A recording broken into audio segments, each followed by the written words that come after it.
What's up, kinfolk? Welcome to the #1 college football show. I'm your host, RJ Young. Today, we have a really huge show on tap for you as we did not recap Saturday night, but man, did we have some moving and shaking going on in the top 25, some statement wins, some statement losses, and what the hell is going on in the Big 12? Let's go. It's the #1 college football show.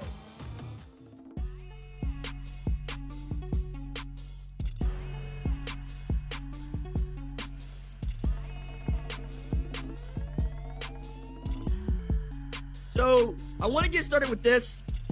It is Sunday afternoon, and I'm still hot. I'm still just a little hot, right? You know what I mean? Because I'm in Iowa City doing a live tailgate for Fox on TFP on Fox. If you watched it, I appreciate you. Thank you so much for joining us, for sending questions to myself, to Braylon Edwards, to Sean Green, having a good time. And then I look up at halftime because I'm watching Michigan, Iowa. We'll talk about it here in a bit. And I looked over at Braylon and I said, yo, dog, what the hell is this? And he just started cackling. He started cackling because the Sooners were losing to Texas Christian. And not only did my Sooners lose to Texas Christian, they got blown out by Texas Christian as the number 18 team in the country, 55-24. And I got to tell you, I watched the game on the plane back this morning, and I'm still at a loss. I'm not never at a loss for words, so that's a lie. I still don't understand. I make it make sense, Brent. Make it make sense. Okay. Start with some news that came out of this game. Dylan Gabriel left the game in the second quarter with a violent hit to his head. He was sliding. Tackler didn't let up. He got hit. Worried about his safety most of all, right? Not so much concerned about the hit and how terrible it was. I'm glad Dylan got up, and I'm glad Dylan is being evaluated. Then in the third quarter, lead tailback Eric Gray goes down with an injury to his knee. He doesn't return to the game. And then in the fourth quarter, Damon Harmon also took he didn't take a hit. He gave a hit and ended up motionless, and it was scary as hell. Right? So scary that you delay the game, you bring in the paramedics, you stretcher him off, and everybody just wants to know that he's okay. He went to the nearby hospital and was released on Saturday, and x-rays were negative, but obviously Harmon has had some back issues in the past, so we were all just holding our breath on that. Then the final score goes, and it's 55-24, and all the jokes came out, because I'm watching Michigan, Iowa, and all of a sudden we get Aaron Judge up at bat in front of me. I'm like, what am I need Ben right now. I need Verlander to tell me what's going on. I know that he hit 61 and he's trying to hit 62 and Braylon's all into it. And I learned that. Then I turned around and I said, okay, let me check Twitter. Hey, who's going to hit 62 first? Texas Christian or Aaron Judge? Dog. I mean, when I tell you I'm down bad, I'm down bad. You know I'm down bad? Because Kansas State and Texas Christian have combined to score 96 points in back-to-back weeks on Brent Venables' Oklahoma Sooners. That is an average of 48 points per game. That's not defense. That is offensive, is what that is. We also had some really weird stuff. Marvin Mims had not fumbled a football in 3 years, fumbled a football against Texas Christian. We also got to see another quarterback rush for over 100 yards on an Oklahoma defense, back-to-back weeks. Max Duggan out there like to do. That's going to be the player of the week for the #1 college football show. Showed up, took on a top 25 team and roasted them. And they are in my top, they are 5-0 headed into a game that we'll talk about a little bit later on against a really good Kansas team and what that means going on into October 8th. Positive for me on this is Javonte Barnes had a great game, 18 rushes, 100 yards, 2 TDs. That's good. We'll take that. But I don't want these allusions to 55-19 2004 where Matt Leinart and Reggie Bush and basically, the crew that works this show, USC fans, got to absolutely annihilate Oklahoma for a national championship. But it was that USC team. That USC team is legendary. We all know it. It's understood. It's okay. What's not okay is get 55 dropped on you by Texas Christian. That's not okay. That's never going to be okay at the University of Oklahoma, and that is no shade to Texas Christian. Great football team, playing outstanding football in Sonny Dykes' first year following Gary Patterson stepping down and becoming special assistant head coach of Texas. It's just not what you want at Oklahoma. For the traditionalists, it's down bad. Okay. Now, Oklahoma's 3-2 after starting 3-0, 0-2 in conference play. It feels like 4 losses are within reach, right? Because they got Texas coming up this weekend, and then they'll have Oklahoma State in a little bit later on. And then Iowa State's good. Kansas is good. I mean, goodness me. West Virginia feels like the only team right now that Oklahoma should beat, but I'm not even guaranteeing to say that because everybody else is kind of good. But I say 3-2 because in 2016, there's the Pollyanna Oklahoma fans going to tell you we started 3-2 in 2016. What happened that year? Yeah, they won 11 games. I'll give you that. They even started 1-2 2016. Do you know who those losses were to? Number 15, Houston, coached by Tom Herman at the time, right? Before Tom Herman became the dude at Texas, he was the dude at Houston rocking the grill, okay? The other one, number 3, Ohio State. Number 3, Ohio State. Number 15, Houston. That ain't Kansas State, and that ain't Texas Christian, who ain't got no numbers next to their names when they played Oklahoma. And one of those was a beloved night game, and you'll know Oklahoma fans love a damn night game. They want nothing more than a night game. Please put us on at night. Prime time. Yeah. And then you get embarrassed in prime time by Kansas State in Brent Venables' first home game in the Big 12 conference. Miss me with all of that. Okay. Now, you feel free as an Oklahoma player, as an Oklahoma fan, to say, cool, we're going to put this up on the bulletin board. I wish you damn well would. I please. Stick it everywhere. Whatever is going to light a fire underneath a defense that could not tackle. Couldn't tackle a horned frog in a phone booth. Okay? It was shocking against Kansas State. Now it's just you're just going to be hot. It's just going to be hot. Especially as we'll get to a little bit later on, but it's very clear that Oklahoma is not the best team in the state of Oklahoma in 2022, at least so far. And it might not be the third best team if it keeps acting like this. Yeah, I said it.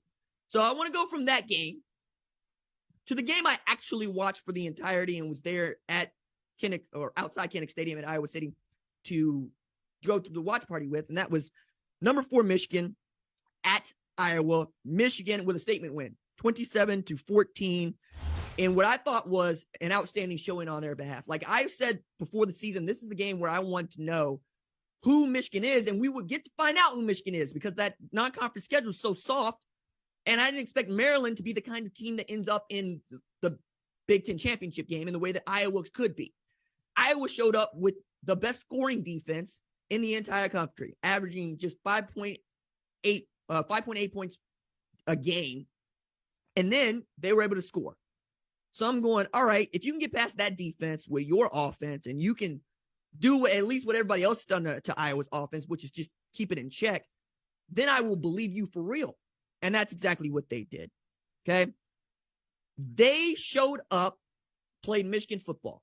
They ran the ball on a defense I didn't think they could run the ball on. They fed Blake Corum the rock. JJ McCarthy was outstanding at not just managing the game, but throwing some darts to get them in a better field position. No turnovers from either one of those cats. One of those guys is playing for the Heisman right now. I say it's Blake Corum. It could be J.J. McCarthy because it's a pageant contest and it's not actually, about necessarily who's the best football player, because then we'd be just talking about that offensive line. Because that offensive line, especially from guard to guard, really showed up, pushed Iowa off the football, and got what they wanted in their run game that was able to open up for their pass game. It was outstanding to watch. It was shocking for many Iowa fans to see that from the defense, and then I don't know what to tell them about their offense, man. I really don't, because I got to talk to a ton of Iowa fans over the last 3 days, and I had great experiences with them. But my favorite was my Uber driver this morning, taking me to the airport. He had mentioned that producer Kat had also got into the van with him, and she enjoyed her ride to the airport. And I asked him, start talking football because he got on a Colts jersey. And he's an Iowa fan. And I said, okay, tell me what's wrong. Tell me what you want to fix. He says, I want a quarterback. I wanted the dude Cam Ward from Incarnate Word. It's like, that's not really going to happen. Eric Morris was his head coach, Incarnate Word, his offensive coordinator. He says, cool. I want Caleb Williams. That's not going to really happen because, Lincoln Riley. I want a quarterback, RJ. Just stop right there. And I said, okay, what about the play calling? Yeah, all right. We could change the play calling. But what I want is for us to actually be about playing modern football. When you are down 2 scores with 12 minutes left to play, he says, hey, why don't you just run hurry up? Why don't you pick up the pace? To use the big crit line. That's a baseball reference, by the way. And I understand that. But the problem that you're going to run into is Iowa football has had this identity forever. It had this identity when Sean Green was unanimous All-American, a running back, rushed for 1,850 yards in 2008. And it had this identity last year when Michigan stumped a mud hole in them in the Big Ten Championship 42-3. It's just who they're going to be as long as Coach Ferentz is that dude in charge. And I don't see that changing. But what's also interesting is nobody wants to see Kirk Ferentz not be the head coach at Iowa.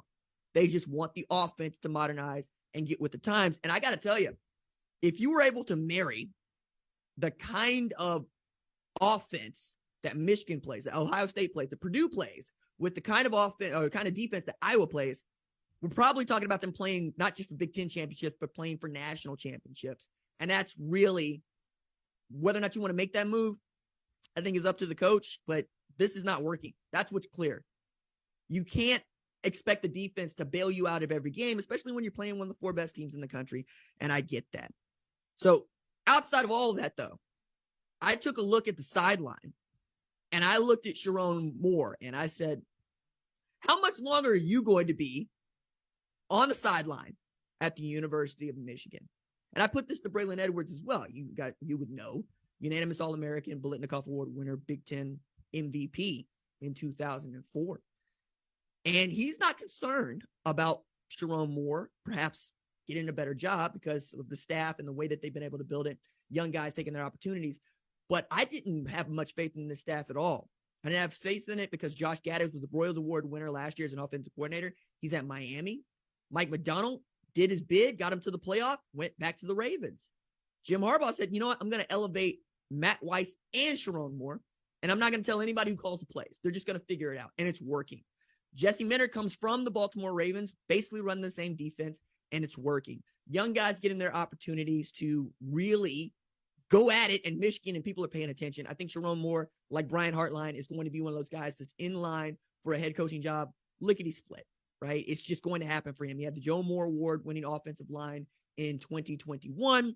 They're playing outstanding football in 2022. He is the common denominator, and I have to say it, as an Oklahoma football player, played guard 2006, 2007, University of Oklahoma from Derby, Kansas. You're welcome, Michigan. You're welcome. We gave you a Sooner to help a Michigan man. Gonna put that out there. That's all I'm saying. Okay, so I'm expecting great things for Sharon Moore. I wouldn't be shocked if he or Matt Weiss, I'm going to lean towards him because the offensive line are in line for the Broyles Award, giving 2 to Michigan in the last 2 years. Okay, from that game to the former number 1 overall team in my rankings to why they're not. We got to talk about number 1 Georgia holding off Missouri 26-22. But I'm watching this game at dinner, and I'm like, wait a second, did I have this right? Is Missouri up 10-0? Yes, they are. Are they turning Georgia over? Yes, they are. Are they running rampant through the Georgia defense? Yes, they are. At one point, it's 16-3 Missouri. That should never happen for Georgia, especially as Missouri ain't nobody this year. They're 2-3 now. They were 2-2 when they started the game. And it took an effort, a real live effort, for Georgia to come back and win a game against Missouri 26-22. Second week in a row, they've given up 22. First to Kent State, now to Missouri. The stat was there have only been 2 teams to give up 21 or more or 22 or more points to Georgia since the start of last season. One of them at that time was Alabama. One of them was Kent State. And now there are 3. Missouri in the SEC East. And I don't expect them to be challenging anybody in the SEC East. Showed up at home and decided to put Georgia on Front Street. Stetson Bennett was 24 of 43, 312 yards, no TDs, also no picks, and he put the ball on the carpet. You can't have that. You just simply can't have that. Now, I know that there was a dirty hit, or what appeared to be a dirty hit on Jalen Carter during this game, and he needed to leave it, but it feels like it's going to be a sprained MCL. Use the right adjective there, RJ. a sprained MCL, so he might be able to play a little bit later on, but he wanted to go back into the game and he was not allowed to do so, and that's for the better, right? But you should not need Jalen Carter to play to beat Missouri, and you did. It is not a day where I felt like 2 weeks ago, hand Georgia the national championship because that's the most dominant team in the country by a large margin, but that's why we keep playing week to week. And that's one of the reasons we have a playoff. That's why we have an SEC championship, and that's why the season is 12 games long. Fascinated to see what it looks like when Georgia plays Tennessee. Fascinated to see what it looks like when Georgia plays Florida, because now there's blood in the water. And I expect the SEC to come straight at Georgia's neck, not unlike people are coming at Alabama's neck. We'll talk about that here in a bit. But before we do, let's talk about number 5, Clemson defeating number 10, North Carolina State, 30-20. Watched a bunch of this game too, right? And what I was really impressed with was how Clemson's defense held up against Devin Leary and that North Carolina State offense. I thought that North Carolina State's defense was going to show up against Clemson, and to some degree it did. But keeping the lid on Devin Leary and that offense is not an easy thing to do. As a matter of fact, it's the first time all year that I looked at Clemson and I said, okay, cool. That's a team that can play for a national championship, let alone an ACC championship. DJ Uiagalelei out there like Josh Allen light, you know what I mean? Getting anything he wants in the run game and taking care of the football, finding guys not wide open in tight areas, 21-30 for 209 yards and a team high 73 rush yards. Will Shipley was running angry, running mean. It's a lot of fun to watch. And then that defense again, they were able to put the lid back on North Carolina State at Death Valley in what I think is a statement victory for them. I thought perhaps this is the year that North Carolina State gets over Clemson and puts themselves into the driver's seat to play in the ACC championship and perhaps win it. And Clemson's saying, no, this is still our conference and we still run it. Doesn't matter that we lost both coordinators, Tony Elliott to Virginia, Brent Venables to Oklahoma. It matters that this is Clemson and we do it this way. And at Death Valley, that is where you do come to die. Okay. They have not lost a game in Death Valley since 2016. Boston College was up 18 on them. I want to say this is 2020. Yeah. And DJ brought them back in that game too. It's not a happy place for visitors. And that's exactly what you want from your home stadium.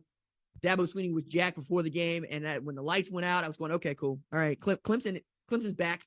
And in the way that we've been waiting for Texas to get back, Clemson's back. And Clemson's going to be at the front of the line when we come time to decide who the ACC champion is going to be. Okay. The top 25 matchup that had my interest the most, number 9 Oklahoma State defeating number 16 Baylor 36-25, which is just a weird score, but also was the first time all year that I felt about Oklahoma State the way I feel about Michigan. They're for real. Oklahoma State, after week 5, is the class of the Big 12 conference. Wash my mouth with soap.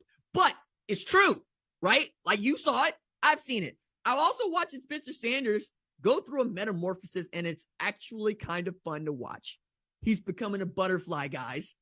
Like, this is a dude that had been a slot machine when it comes to INTs. He's going to throw me 1. He's going to throw me 2. He's going to throw me 3. Okay? You were counting on it. I was counting on it. And in this game against a stout Baylor defense, one of the best defenses they'll face all year, he was good. He was 20 of 29. 181 through the air and a touchdown, threw a pick. Okay, fine.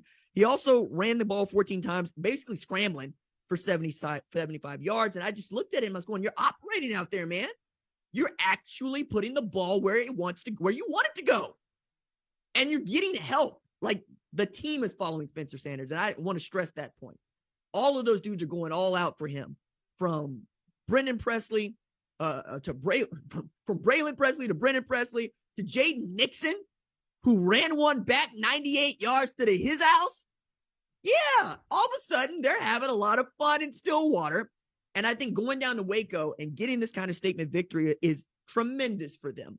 And they should feel great about this. And after last year, second best season that we've seen in the Mike Gundy era, they could be on to the best season in the Mike Gundy era, perhaps win the Big 12 championship and earn a bid to the college football playoff. That'd be fun. On the Baylor side, they just lack firepower, man. They can't score more than 25 on an FBS opponent. That's a problem. Like, there were folks that looked at my top 25. We'll talk about it in a little bit. Where's Baylor?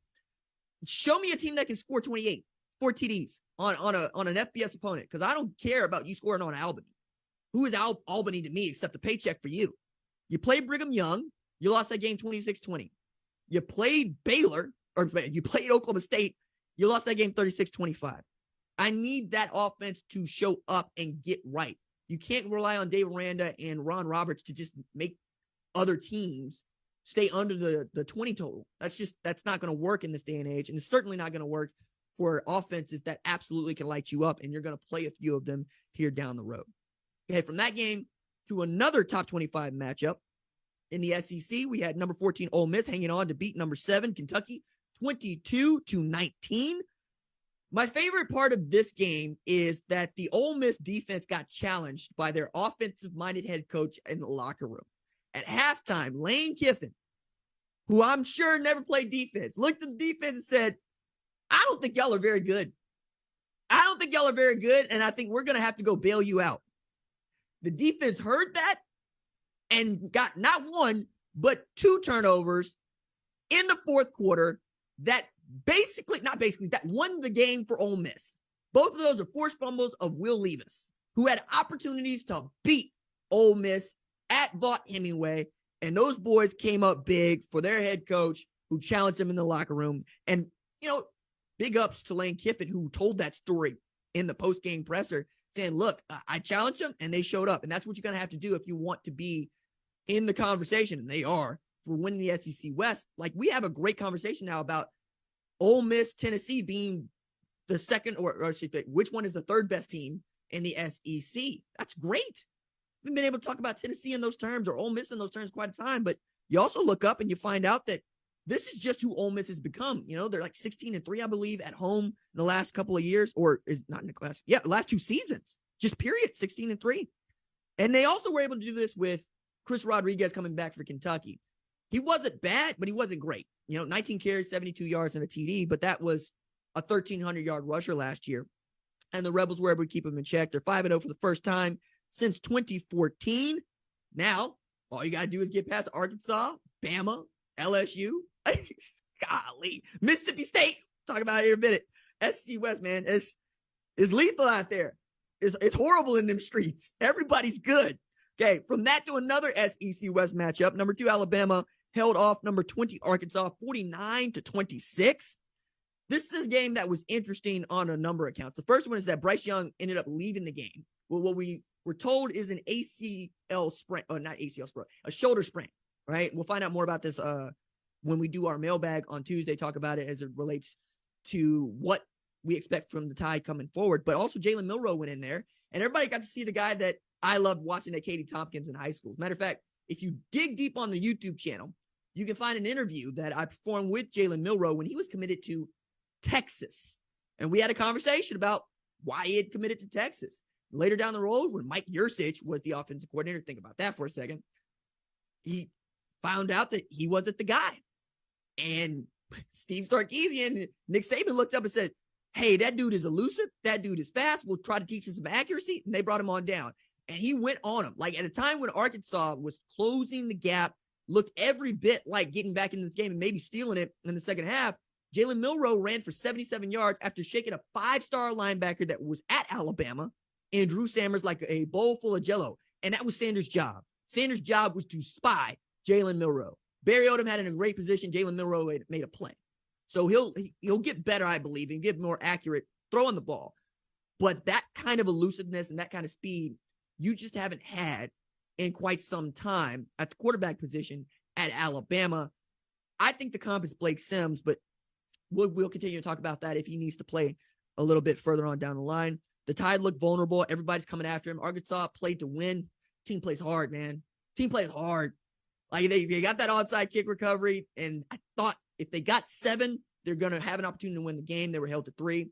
But it's just hard to play in the SEC West. Like, Kirby Smart always wants to tell everybody that the SEC is hard. When they take an L to South Carolina that they shouldn't take, when Will Muschamp Jackson for his hedges at home, or when Eli Drinkwitz absolutely puts the screws to them, the SEC is hard. Nah, dog. The SEC West is hard. Top to bottom, don't nobody want them problems. And yet, here's Arkansas, the last 3 years, giving everybody the business as much as they can. Then they leave the conference, and they end up showing up other people. I would wonder what an Arkansas might do in the Big 12. Probably win the league, right? In the SEC West, they might be the 4th best team. That's wild. That's wild. All right. Some quick hitters, just real quick. Mississippi State rolled Texas A&M 42-24. I got to ask, good Lord, Aggies, what the hell? Who are you? Tell us, because I don't know. I thought I knew at the preseason. I don't anymore. Feel free to tell me who you are, because Mississippi State beating you like a drum, I did not have that on the bingo card, okay? You know what else I didn't have on the bingo card? Purdue beating Minnesota 20-10. Now, I'm very high on Minnesota, but I want a caveat here. First one is, this is where Purdue does. Like, Purdue says, oh, you got a number next to your name? Cool. We are going to jack you for your cookies. We're going to empty your pockets on TV. They got 3 ranked wins last year, right? They win 9 games. This year, they're like, you know what? We haven't done it this year yet. We haven't knocked off somebody with a number next to their name. Let's get right on that. Let's do that to Minnesota. And they couldn't have picked a better week. Muhammad Ibrahim was unable to play in that game. When Muhammad Ibrahim plays Minnesota this year, they're averaging 295 on the ground. When Muhammad Ibrahim didn't play this year, say Purdue, they went 26 rushes for 47 yards. That dude is the offense. Tanner Morgan threw 3 interceptions in this game. You need that dude to be the offense. I'll be curious what it looks like when he comes back, but obviously with the schedule that Minnesota has left, I still think that they could be a 1-loss team and still represent the Big Ten West. It's just not a great It's not a great look, even if it is Purdue. Number 22, Wake Forest defeats number 23, Florida State. Basically, it's Wake Forest, UNC, Syracuse, NC State, all trying to challenge to get in that other spot to play in the ACC championship game. I'm so glad we got rid of division. It's going to be a lot of fun. And then Kansas defeats Iowa State 14-11. Another funky name, funky score. 5-0 for the first time since 2009. And on a weekend where OU Texas is traditionally the matchup everybody is looking forward to. We got 5-0 Texas Christian traveling to 5-0 Lawrence, Kansas to play the Jayhawks for what feels like the other spot next to Oklahoma State in the Big 12 championship for conference supremacy. If I did not have such a fondness for Lance Leipold and the Kansas Jayhawks, I might feel some kind of way about that. Matter of fact, on Saturday, I still might feel some kind of way about that. But I did not expect to, one, be a dog going into a game against Texas at Baja, Oklahoma, a.k.a. Dallas. And I certainly didn't expect 2 teams show up 10-0, combined 10-0 in Lawrence, Kansas, October 8th. But I'm here for it because producer Tyler's been way ahead on this. And I think in this way, we can make him the soothsayer. The last time we had a weird year like this one, or what feels like a weird year like this, was 2007. Kansas, number 3 team in the country, played in the Orange Bowl. I'm here for it. If that is what is within reach, go chase it. I'm all for this. I love this. Great football team, great fan base, and we're all having a lot of fun rooting for Kansas. Matter of fact, Iowa City, every screen I saw had Kansas football on. That's their second team. That's their side chick. That's their side man. I'm with it. With Kansas is your side piece, you're having a good time. All right, let's go through my top 25 against the AP top 25. I moved Ohio State to number 1. They were dominant against Rutgers. They won 49-10. It's the 9th straight time that they've dropped 49 or more on Rutgers. Yikes. But also Rutgers started the season 3-0. Really good win against Boston College. And that defense is coming into its own, right? The defense is not the liability that it has seemed to be in years past. You'll see at the end of the game, there's a kerfuffle where we got Greg Schiano absolutely finger pointing at Ryan Day in the post-game handshake. What had happened was Aaron Cruikshanks decided, I'm going to run a fake that nobody called. Ran a fake, postured at the sideline at Rutgers. He got ejected. And then Greg Schiano took some offense to all of that, thinking that, that was the play call. But Ryan Day's like, nah, he freelanced that one. But also get your hand out my face. And then later, hey, no hard feelings. He's defending his sideline. He's defending his team. We'll keep it moving from there. But it's great content. Other team that we got to talk about is Georgia dropping to 3. For 2 straight weeks, Georgia hadn't looked dominant. That was the whole point of them being number 1. Because you remember, I started Alabama at number 1 like everybody else. And Alabama's looked, dare I say it, vulnerable. But not so vulnerable as to not be the number 2 team in the country, right? That Arkansas game showed a lot. That Texas game showed a lot. They've been challenged. and they have stood up to those challenges. I feel like if you would have put Tennessee next to Georgia on Saturday night, Tennessee walks away with a W, where Missouri barely walks away with a 4-point loss. Okay? Whatever's going on in Athens, ain't too many, the SEC's hard, go get it done, Kirby. That's just not what it's going to be. They expect the building of a dynasty. Okay? That's what it's going to have to be. I'm looking forward to the SEC East and how this goes, because they still got to play 3 teams that are good, man. Kentucky, Tennessee, Florida. Whew. I'm looking forward to this. All right. UCLA comes in at number 14 in my rankings, at number 18 in the AP top 25. UCLA had a dominant win against Washington. They went 42-30. They're 5-0. It was a team that seemed easy to dismiss because they damn near fumbled the bag and became the latest contestant on Money in the Bag, which I would like to say it's a sponsor segment now, because that's how we do over here at the #1 college football show. But also, UCLA was down to South Alabama in Pasadena in front of a very empty stadium. So I was like, all right, cool. They play somebody, I'll pay attention. They played somebody. They played what was considered the number 15 team in the country in Washington. And me not having them in my tiers, all of a sudden Washington fans had things to say. Say them now. Please. Go back and read your mentions. Let me know. Where is Washington? Because last I checked, it's in Seattle. Okay? Meanwhile, Big Ten going to be pretty strong here next year. UCLA undefeated 5-0. USC undefeated 5-0. Yikes, Pac-12. All right. Also in here, Kansas is ranked. All right. One of the things that happens on this show is I say something, and not unlike Gus Johnson giving somebody a cool-ass nickname like Hollywood Brown or Chuck Sizzle. And I'm the person over here saying, expand the playoff, you cowards.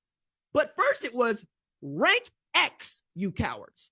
Some years it's Arkansas, who ends up being a good football team. This year it's Kansas. So now I got rank Kansas, you cowards. Billboards around, t-shirts around. Ain't nobody calling me up. Ain't nobody calling me up say, hey, #1 college football show, Fox Sports, we appreciate what y'all are doing to get the word out that we're being slept on by saying rank and then calling somebody a coward, because then they got to man up. Okay? That's all. That's all I'm saying. You got to man up and you got to say that out loud. They manned up. And they ranked the Kansas Jayhawks. I'm excited about this. It was a nasty game. It was a nasty win, but you know what? You're going to have to get some nasty wins if you want to get to 10, 11, maybe even 12 wins. Shout out to Kansas Jayhawks sitting there at number 19 in my ranking and in the AP ranking. But that ain't what y'all want to talk about, I'm sure. I'm sure it's something else. I haven't checked the mentions on the social about my top 25, so I've been flying. All right, Alabama reclaimed the #1 spot in Associated Press's top in the AP top 25, and I'm going, for what, for why, for who? If you if you barely beat Texas 2019, and we all figure out Texas is not as good as, say, Michigan, Clemson, Tennessee, Oklahoma State, Penn State, USC, pick one. I got a problem with that, because we all thought that Notre Dame was good. They had a number next to their name, and all Ohio State has done since then is stomp a mud hole and people then walk it dry. I choose to take exception to that, but you know what? If you're in the top 3, you get to play for the college football playoff national championship, and I would very much watch Ohio State play Alabama right now. Give me that 1-3 matchup, because I think the Buckeyes are walking away with a W. All right. That is going to do it for this episode of the #1 college football show. My thanks, as always, to our lead producer, Tyler Wojak, our senior producer, Catherine Donnelly, our director, John Marcus, our social media maven, Javion Duncan, our lead of screening, Rachel Cohn, and that is Dave on the live switches for us. I always love it when we do it live, and it always takes a lot of hands to do it live, and I know that you love it when we do it live.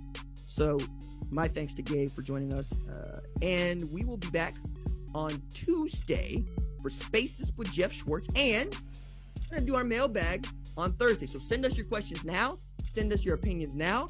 Producer Tyler will pick the best of them, and we'll see what you got to show. And also, if you go tweet at the show, at least unblock me. All right, that's it for me. Deuces.